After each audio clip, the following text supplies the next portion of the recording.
Europe 1, il est 5h34. PNC aux portes, armement des toboggans. Ça y est, l'aéroport de Paris-Orly reprend du service ce matin. Décollage imminent du tout premier vol depuis le deuxième plus grand aéroport français. Après 3 mois de fermeture, un Paris-Porto qui doit décoller dans une demi-heure. On sera au terminal dans le journal de 6h.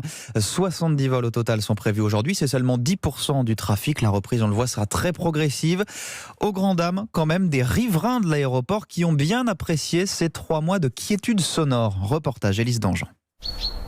Nos amis les oiseaux s'en sont donnés à cœur joie. Là, ils n'avaient aucune concurrence, alors ils se sont lâchés. C'est vrai que sans les avions, c'est idyllique comme quartier. Pendant 3 mois, le chant des oiseaux a remplacé celui des réacteurs pour le plus grand bonheur de Nathalie, qui vit à Sucy-en-Brie depuis 15 ans.